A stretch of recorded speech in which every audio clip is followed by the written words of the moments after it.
You're not stuck. We're going to get moving together. This is the Badass Dad Pod, the podcast for getting us unstuck physically, financially, and relationally, and sometimes emotionally too. Because let's face it, we all get to emotional places where we feel stuck. Like we're stuck in a sad state, or we're stuck in an anxious state, or we know we're not in a mentally healthy state, but for whatever reason, we feel like we just have to bear it. Why is it that men, and men especially, try so desperately to hide their struggles, especially when it comes to emotional and mental health? That's a big question that we're going to explore in this episode, along with how to get unstuck when we feel emotionally and mentally trapped. In this episode, our guest expert in unstuckness is Mike Lardi. Does that make him our gexpert? I like that word, gexpert. I don't know if I like it enough to trademark it or actually really to ever use it again, but in this case, it's fun. Our gexpert is Mike Lardi. Mike is the host of the Bipolar Now podcast, and Mike knows being stuck, as he was stuck by bipolar for 12 years before getting on a treatment plan and getting moving in a positive direction. Mike resides in a hidden mountain village. That's so cool. Such a mythic way of putting that. Nicely done, Mike. He is an award-winning artist and budding entrepreneur. Of course, he shares his journey in getting unstuck in the Bipolar Now podcast, which, here's my ringing endorsement, I was introduced to through my wife, Gina. And Gina herself has been diagnosed with bipolar. And she shared the podcast with me as a way for me to get a glimpse inside of her world. And I think listening to it has really helped me to understand what she feels on the daily, because there's so much of what she feels that's difficult to put words to, which I think we can all relate to. So we're going to get into the action of putting some words on our feelings and mental states. All that with Mike Lardi. Who am I? So glad you asked. My name is Ryan Dunn. I'm a level 8 gym warrior, a level 6 relationship ranger, and a level 5 debt mage. Also, I'm your lawful good podmaster. Hey, friend. Right before we get to the talk with Mike, let me offer this. I have a new resource. We're going to hear that routines can be helpful. I've got a daily checklist for making being a badass part of your daily routine. So click over to thebadpod.com to sign up for the brand spanking new Badass Dad email list and get your daily checklist as well. That's my version of an ad. I hope it wasn't too painful. Now for the good stuff with Mike Lardi. Well, Mike, nearly 1 in 10 men report dealing with depression or anxiety or related mental health issues, but just less than half than those men report ever talking to anyone about it. Men won't open up about this stuff. With that in mind, I would love to know, what got you started in podcasting about mental health issues and specifically bipolar? Sure. When I received my diagnosis, I had just turned 30 years old. I was staying in a hospital and they were evaluating my treatment for the first time. Going back in bipolar disorder, it tends to take years, if not decades. It's not uncommon for someone to come onto the podcast or be in the tribe and say, I'm 51 years old and I just got diagnosed. That does happen. But for me, it happened when I was 30, which is pretty typical, about 10 to 12 years of symptoms. And finally, it all catches up with you. And my conception of mental illness and specifically seeking treatment for mental illness, it was difficult at first because it was always women who were evaluating me.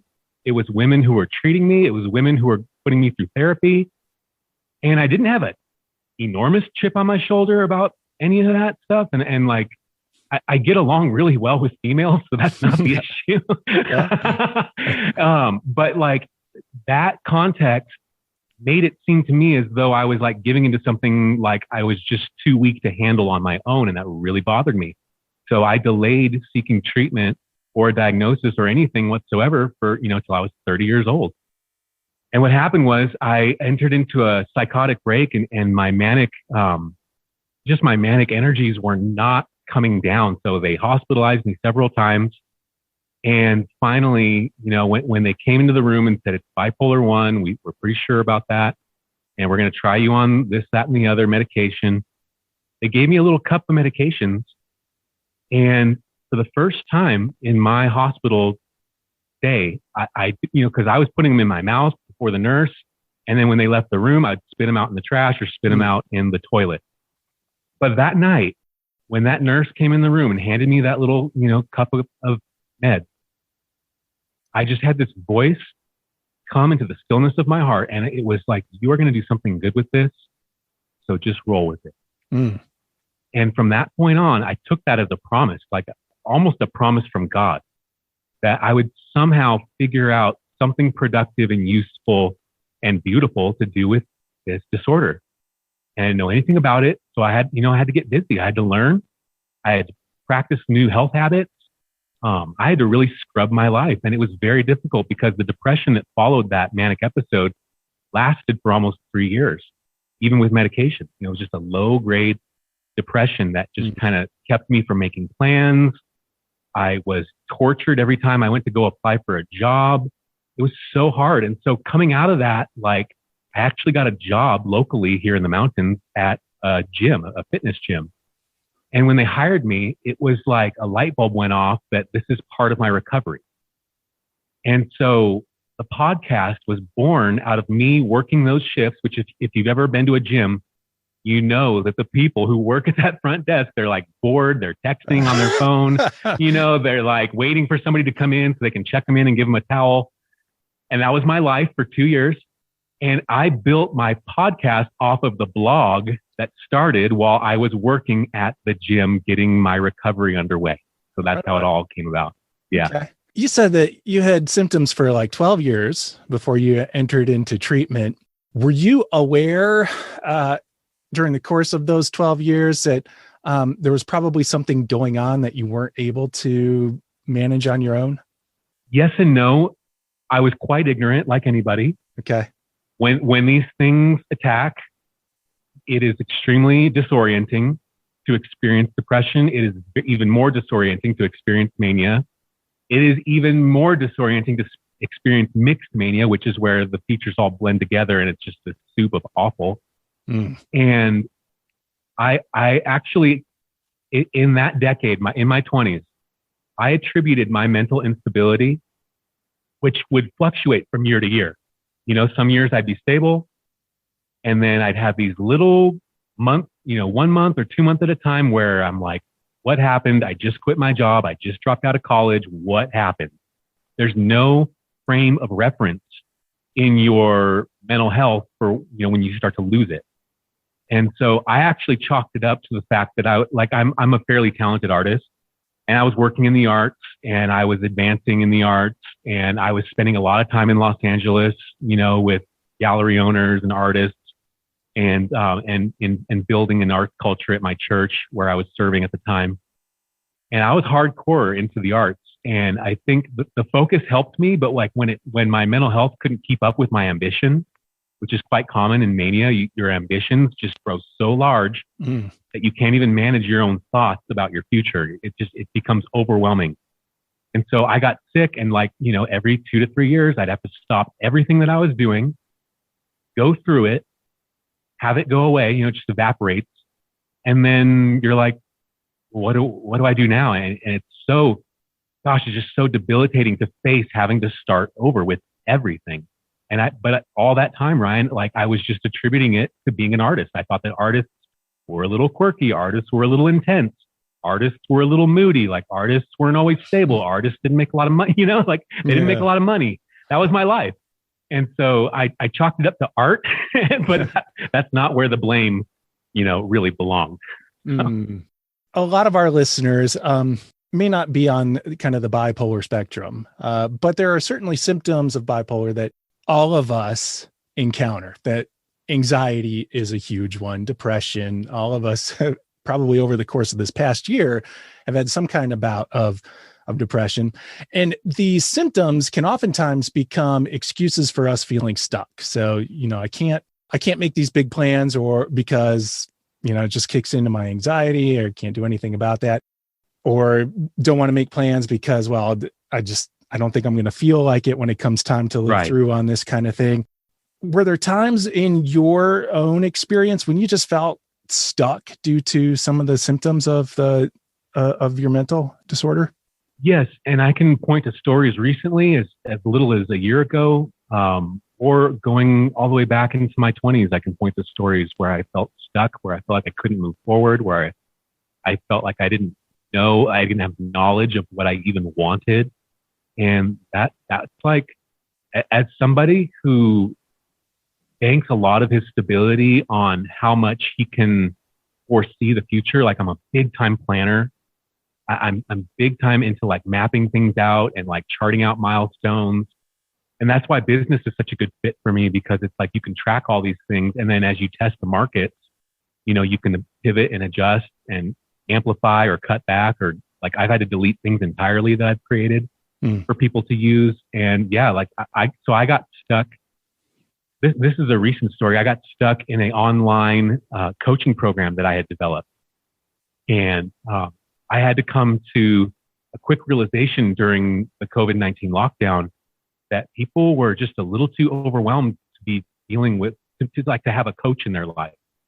And it was interesting to me because I thought of all the times, like, wouldn't this be the best time to stay in conversation and like stay you get positive to connect about with the future. Person. Yeah. Yes.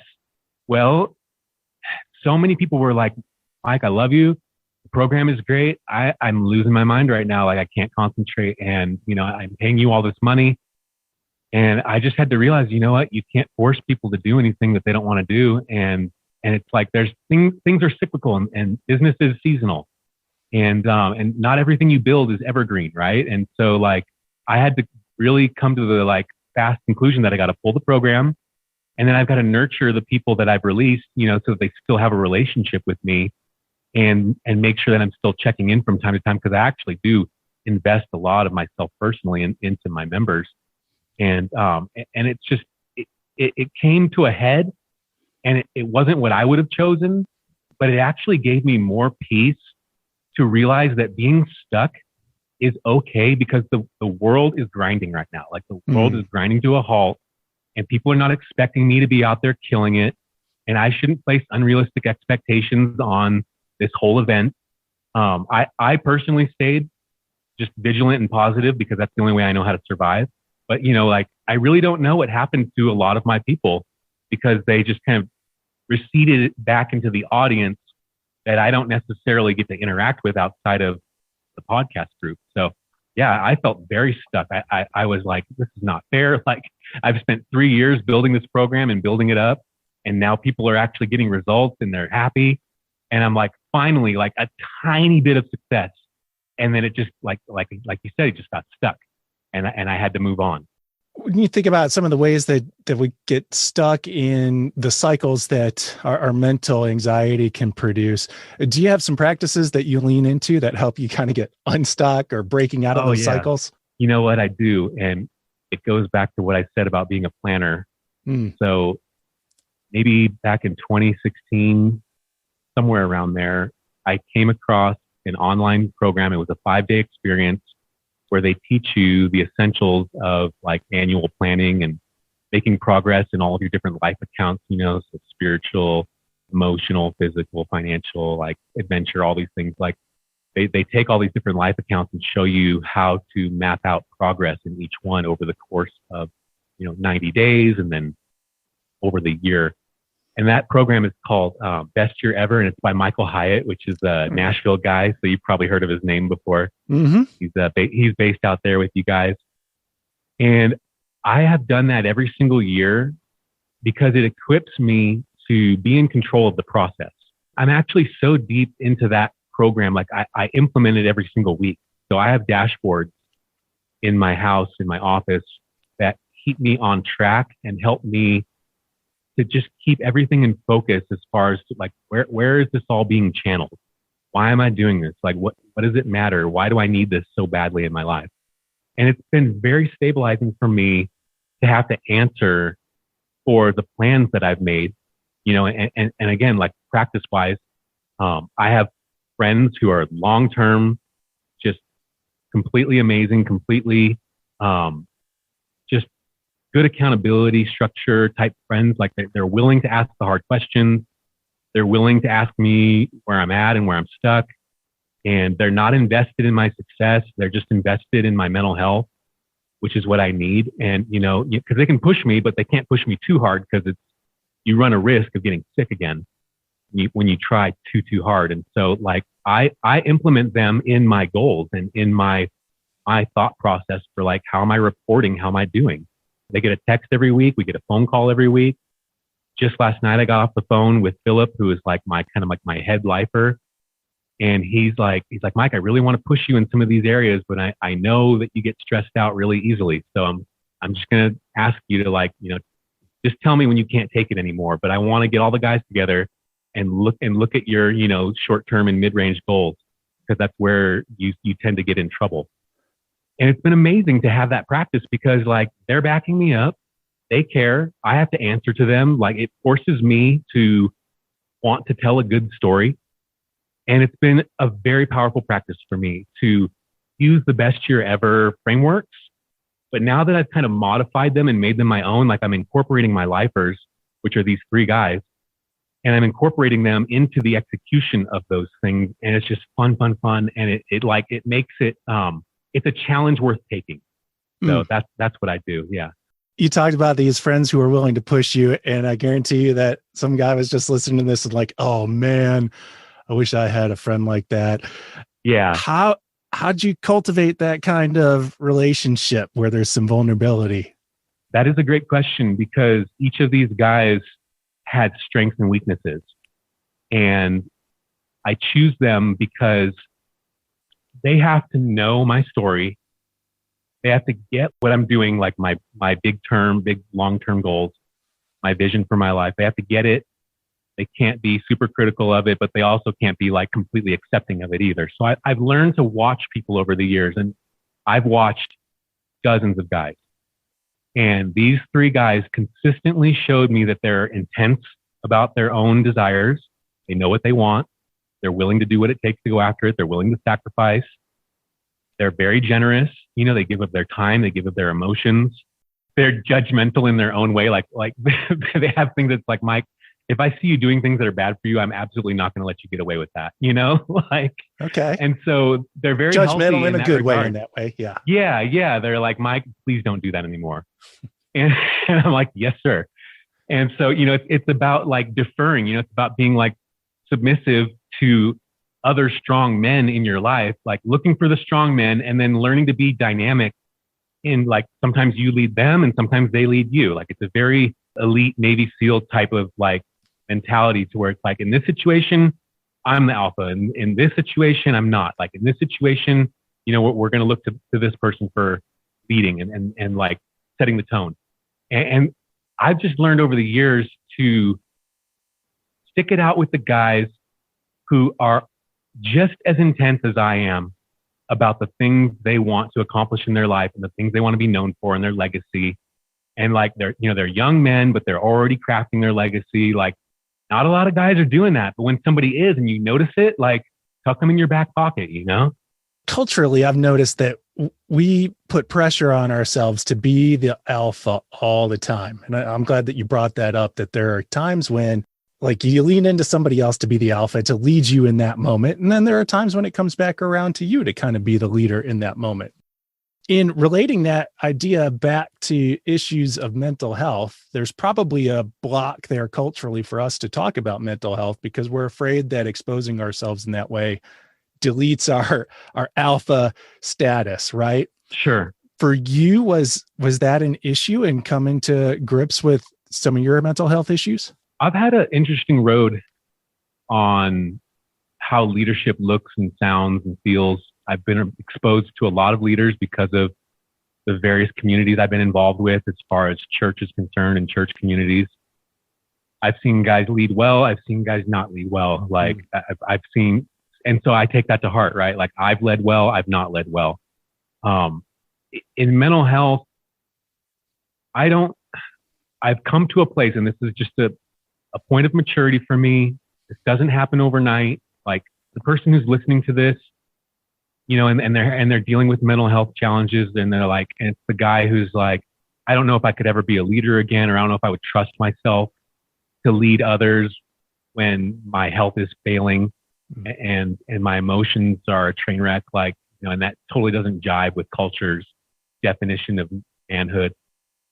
I've learned over time just to it's whatever I pick up and whatever I leave. Like, there's parts of masculinity that I pick up from the culture, and there's parts that I leave, and in the world of like leadership and being a man, like, it's about authority, but it's how you use and like how you actually employ that authority that matters. Because like, again, you have to know, like we were talking about just before, like, you have to know when to pick up the authority and when to let it down, and then there's women that'll come into your life that need to lead.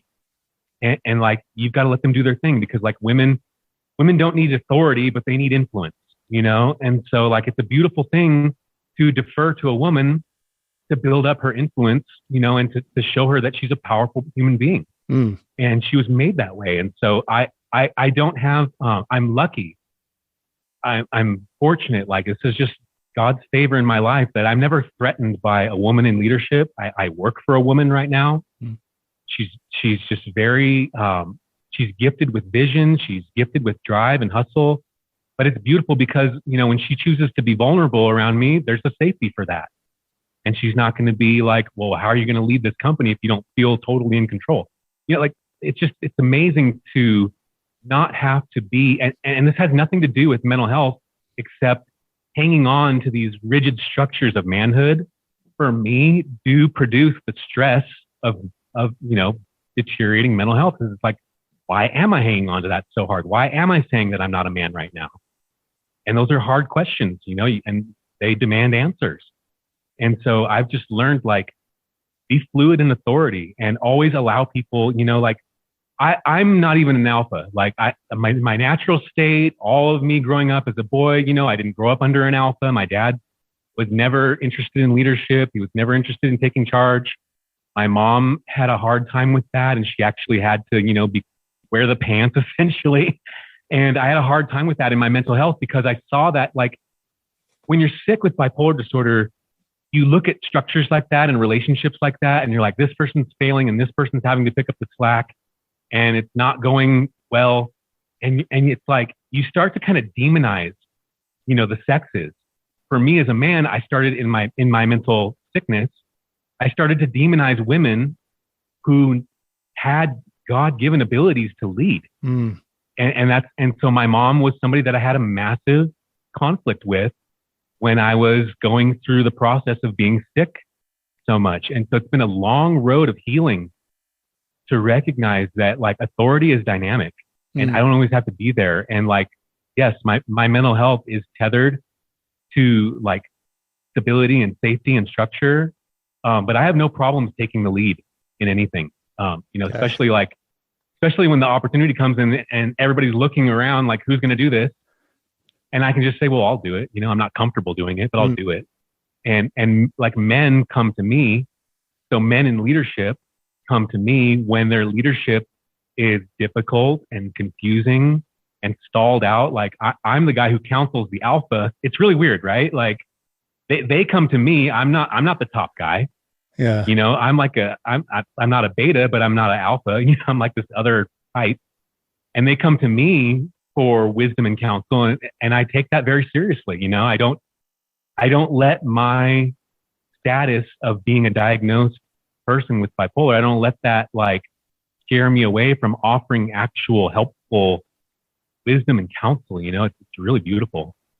I think that in itself is a tremendous show of strength when somebody else is able to come and be vulnerable enough to say, or assured of themselves in their own presence enough to say, I don't have it all together on this. Can we work on this together? I admire that when I see that in other people, for sure. In the course of making your own podcast, the Bipolar Now podcast, what are some of the common excuses that you've heard? And I guess in this case, I'm particularly interested in what you may have heard from men about why they can't ask for help or make healthier lifestyle changes. Right. And that is so important, to make healthy lifestyle changes. that it's not entirely known, the connection between healthy living and a healthy brain, but it's definitely a connection. And somebody with bipolar disorder would do very well to study and implement healthy living into every aspect of their day. And this is something I was going to tell you, Ryan. The cool thing about having a podcast tribe, which is just a group that meets over on Facebook, but it's like, to get in, you have to listen to the show, and then I have to let you in. And there's just so many people in there who are like sharing, and it's just incredible. I notice that when it comes to the men, they're more of like, they'll lurk in the group and they won't participate, but they'll watch. Like the amount of interactions that take place between women is like, it's like 95% women doing the interaction in the group. And probably that doesn't surprise you, I know. No, it doesn't. But the women reveal probably what the men are thinking, because it's still a disease and it's still crippling and it still affects your entire life. They'll say things like, I just had the hardest time admitting that I need some extra help in this area. And maybe the guys don't admit that. But it's like, I've noticed even like the program I mentioned earlier, the peace plan, the guys would drop out. And it wasn't because I wasn't strong enough of a leader or the material wasn't any good or getting them, any results. Like they just dropped out.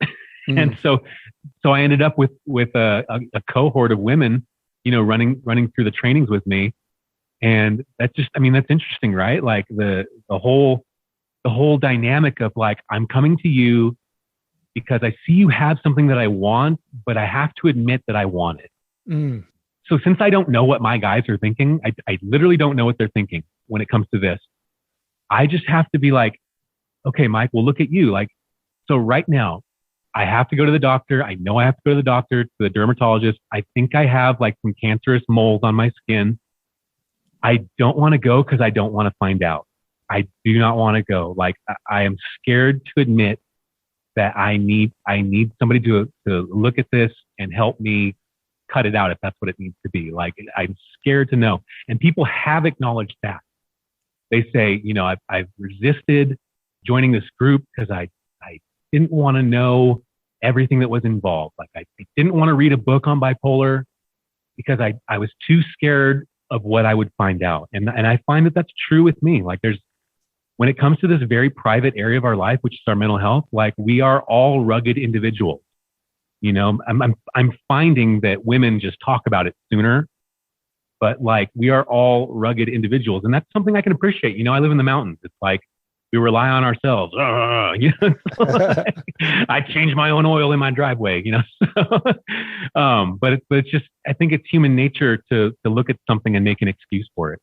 What has been most surprising for you on your podcasting journey? What have you learned? Oh my. I would say that the most overwhelming evidence for what is happening is actually, finally something is working out for me. It's the it's the tribe. It's the Facebook group off the podcast. They are creating their own culture. They're creating their own peer support. They're creating their own care. People are genuinely loving on one another. It's mind-boggling to me outside of the church that this is happening. And I have seen, so there's a guy, he's about our age. He lives in England, in the UK. He started one day on his lunch break, he decided he was going to walk around the field by his office. And he was going to make a video for the group, and he was going to share about his day and some just particular challenges that he was facing with whether or not he wanted to keep this job because he has a toxic boss. And so he made this little walking video, and I kid you not, Ryan, within a week, people were posting walking videos. And it completely altered the culture of the group. I would make videos, but that's just Mike. Like, he's supposed to make videos. Like, these people are going out of their way to walk and just gently talk through the issues in their life. And some of them get choked up. It's so powerful to hear someone else talk about their experience with this disorder. And it's like that has completely leveled up the game of the entire tribe. Like people, now when people come in the group, they're like, how do I make a video? So Nice. gosh, it's so opposite of what they tell you when you are being treated in the hospital. They're like, okay, you see all these people that you're in here with, like don't talk to them outside of here. Don't exchange your phone numbers. Don't get to know them. Leave them alone. Go your own ways. Like, and that is like, and that is good advice, because in crisis, you know, you might meet people who are going to call you every day. But I'm finding that it's such a beautiful thing where people are sharing and being vulnerable and expressing themselves in a public thing like a Facebook group, and they're doing that because this one guy, Matthew, gave them courage. That is such a cool ripple effect. As a podcaster, I've realized that it pushes me to learn a ton about the world, but it has revealed a lot of things about myself to myself in doing this, and just kind of throwing my life out there for other people to kind of consume as they will. What have you learned about yourself through podcasting? So I've learned that I'm capable of more than I think. And I've learned that I just have to handle everything that I touch. You know, this is a delicate, sensitive issue for millions of people. And I have to respect it. And I have to come with the attitude of, I don't know everything, and I'm willing to hear other stories. I'm willing to hear viewpoints that don't jive with my viewpoints. And I'm willing to build something that is going to last beyond me. Like what I'm doing right now might end. Like something might cause the podcast to end. But something so deep and so vast has happened in people's lives as a result of this, that I know that great things are going to happen whether or not I remain a leader in this space. And so that is humbling, and that is also relieving, because I don't have to carry the mantle of leadership as though all of these things depend on my, you know, intellectual and mental health. Like they don't. And come to find out, when I reveal a struggle or when I reveal a shortcoming on the show, it actually bonds the people to me even more. And I think when I consider that fact alone, I say, you know what? I can't even lose. This is crazy. I cannot lose. There's just nothing but good that is coming out of this. And I've never been able to say that about anything in my entire life. Yeah, that is the torching part, isn't it? That the more that we reveal about what we struggle, the more it seems that we connect with people, instead of putting up the facade of that steel-fronted strongness that just kind of actually turns people away. It's a wall. It's a wall. I'm happy to be the door. Yeah. Did you envision it going that way when you started your podcast, or what was your vision in the beginning? Oh my gosh. I had a vision that somebody could have a friend in mental health, and somebody could have a friend for life through a simple weekly show. And I'll tell you what, it's amazing how many people that have never met me, might not ever come to California to hang out with me, you know, might never see me in my real everyday life, which is not glamorous, you know, like just to have that person like check in on me and like follow up with me. Like literally, I had 3 people yesterday from the group. They were all texting me because of something that I had revealed earlier that week. And like, I can't, there's no way I can earn these people. Like they're just gifts, you know, and I never thought that I would receive. I knew that I would stick this out until it was like obvious that I need to end the podcast. But now I'm of the opinion that like, as long as I'm breathing, there's going to be a weekly show. And this is not some short-term tactic in my business plan. Like this is a long-term relationship and conversation for me with a people group that has had to live under the shadows of mental illness. And if I can bring, you know, my brand of maybe there's some kind of light that I shine in their life that they didn't have before, like that is an incredible role for me to occupy as I deliver this podcast every week. And I never anticipated being this like connected to what I'm doing, because honestly, I was scared to death. Mm-hmm. Starting the show, and you can ask Daniel and Austin and Philip, my lifers, like, I told them, I was like, I know I need to do this, but it's the scariest thing I've ever done. And they were like, but you got to do it, man. You just got to do it. And so now that it's like an every week occurrence for me, I'm happy. Like it's actually a structure in my week. And if you ever talk to people who are successful with bipolar disorder, they will almost always refer to the structure of their week. Like maybe their child creates a structure of going to school and getting them up in the morning, whereas most people without kids, like it's a struggle to get up every day. Like there's just a massive amount of anxiety to get out of bed. And there's a structure in having a family, and it's like, that's something I'm looking forward to, right? Like, but having that structure, like for me, it's the podcast for now. Okay. Well, for our friend that's listening who is thinking, I'm jiving with what you're saying, Mike, and I think I'm ready to kind of take that vulnerable step. What is a good first step for that person that wants to begin to share their struggles? It's interesting. MTV hit me up a couple of days ago to participate in something going on May 20th, where they're going to have a mental health coming out day. So yeah, on May 20th, can't remember the exact name of it because I only glanced at the email, but I filled out the forms and said, yes, I'll participate. And it's like just getting the first conversation going of, I don't want to do this anymore. This is wearing me out. This is stealing my quality of life. This is making me somebody that I don't want to be. Just having that very first admission to whoever, there's got to be a safe person in your life who's going to listen to that. If you have to and you have nobody, then you can talk, you can book an appointment online, or you can, I think they're opening up now, different offices for counseling and therapy. There are people who are trained to do that kind of conversation with you and to help you move along. But I find the thing that you have to do is you got to walk through that door, and to do it in a safe space with somebody you trust, that's huge. So for the listener who's like, I know I need to take action, get that. It sounds like nothing, right? Oh, just a conversation. It's a huge conversation. It's huge. It goes to the core of everything that you are, because mental illness like warps your identity. And so to move past that and to say, hey, there's other people having success out there. How come I'm not one of them? Then you owe it to yourself to have that conversation. Let people know I'm not where I want to be. And what do you think I should do about it? And start to collaborate, like be a person who, you're not isolated. Like a lot of men are isolated.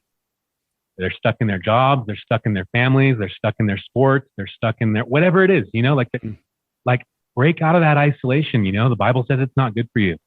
Break out of that. Like talk to people, talk to your spouse, talk to someone you trust, talk to one of your dudes, like one of your dudes is going to have an ear, and they're going to be willing to hear that out without any judgment. And when you do that, the weight on your shoulders, boom, just slides right off.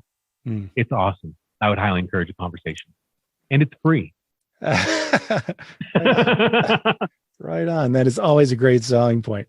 Well, for folks who want to know a little bit more about you, Mike, and the endeavors that you're into, where is a good starting place for them to research more? Sure. My website, mikelardi.com, and that's Lardi with an I. That's a great place just to see like my story and what I'm offering as far as free resources. That's where you can jump into the portal and get plugged into the podcast. There's a link to the group. Everything kind of happens in that hub. That's mikelardi.com. But actually, you might find more value just in listening to the podcast. So the Bipolar Now podcast with Mike Lardi. Yeah, so that's all I got for you on this episode of the Badass Dad Pod.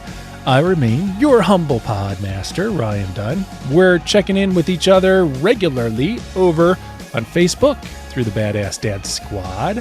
Jump into the group, will ya? Also, will you hit subscribe and leave a helpful review for this podcast? That is one super badass way of saying thanks. And you know what? Hey, do the same for the Bipolar Now podcast with Mike Lardi.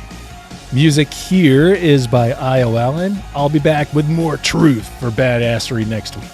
Okay, bye.